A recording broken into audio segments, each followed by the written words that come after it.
Hi అండి, welcome to simply bar channel. ఈరోజు recipe వచ్చి గోధుమ రవ్వతో కట్టు పొంగలి ఎలా చేసుకోవాలో చూద్దాం.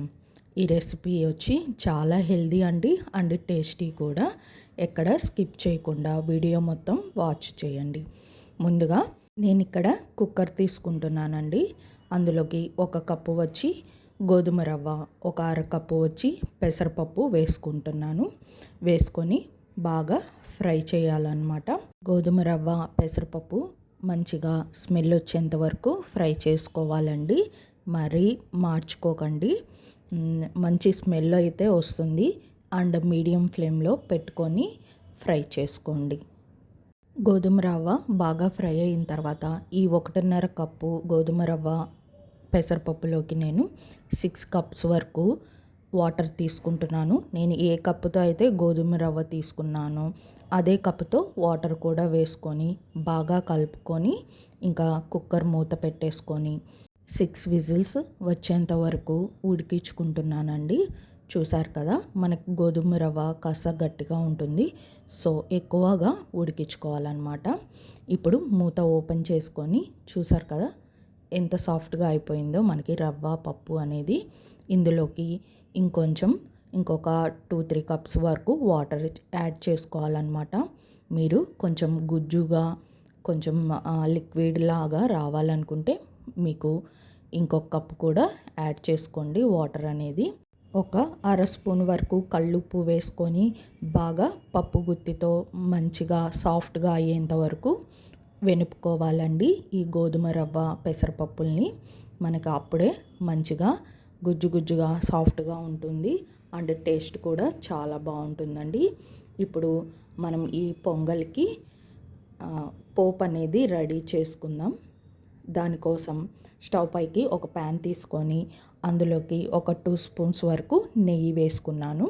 మీరు కావాల్సి ఉంటే ఆయిల్లో కూడా వేసుకోవచ్చు, కాకపోతే నెయ్యి వేసుకుంటే చాలా బాగుంటుందండి టేస్ట్ అనేది. సో నేను అందుకని ఇక్కడ నెయ్యి వేసుకొని అందులోకి ఒక 10-15 వరకు జీడిపప్పులు వేసుకొని ఎర్రబడేంత వరకు ఫ్రై చేసుకోవాలన్నమాట. ఫ్రై అయిన జీడిపప్పుని పక్కన తీసి పెట్టుకొని ఒక 2 స్పూన్ల వరకు తాలింపు గింజలన్నిటినీ వేసుకోవాలండి.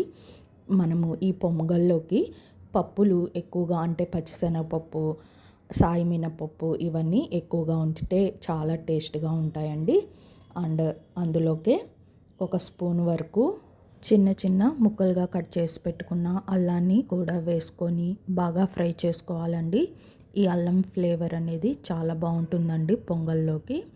సో ఆ తర్వాత ఒక 3 వరకు కట్ చేసి పెట్టుకున్న గ్రీన్ చిల్లీని కూడా వేసుకొని ఫ్రై చేసుకోవాలండి.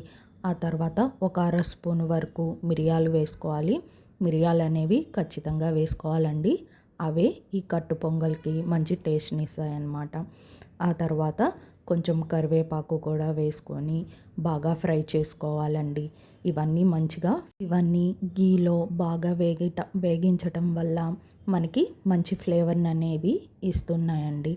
సో నెక్స్ట్ ఈ పోపులోకి మనం ఇంకా ముందుగా వెనిపి పెట్టుకున్న గోధుమ రవ్వ పెసరపప్పు మిక్చర్ని వేసుకొని బాగా కలుపుకోవాలన్నమాట. ఈ గీ అండ్ ఈ పోపు అంతా మంచిగా ఈ గోధుమ రవ్వకి పట్టాలి. అండ్ బాగా కలుపుకొని ఒక 5 మినిట్స్ వరకు మూత పెట్టుకొని ఉడికించుకోవాలన్నమాట. చూసారు కదా, ఇప్పుడు ఇంకొక 3 స్పూన్స్ వరకు గీని అప్లై చేసుకోవాలి. ఇంకా లాస్ట్లో మనం ముందుగా ఫ్రై చేసి పెట్టుకున్న జీడిపప్పుని కూడా వేసుకొని ఇంకొకసారి బాగా కలుపుకోవాలన్నమాట. ఈ ప్రాసెస్ అంతా లో ఫ్లేమ్లో ఉంచుకొని బాగా మిక్స్ చేసుకోవాలన్నమాట. ఈ గీ అనేది మనం ఎక్కువగా వేసుకున్నాం కాబట్టి చాలా మంచి టేస్ట్ని ఇస్తుందండి. సో మీకు ఈ వీడియో బాగా నచ్చితే మీ ఫ్రెండ్స్ అండ్ ఫ్యామిలీకి షేర్ చేయండి. And please support simply bar channel. Please like, share and subscribe to simply bar channel. Thanks for watching. మీరు ట్రై చేయండి ఈ రెసిపీని అండ్ ఎంజాయ్ చేయండి. మీకు ఇలాంటి easy and simple home made recipes అనేవి సింప్లీ బారు ఛానల్లో ఉంటాయండి. Please watch it.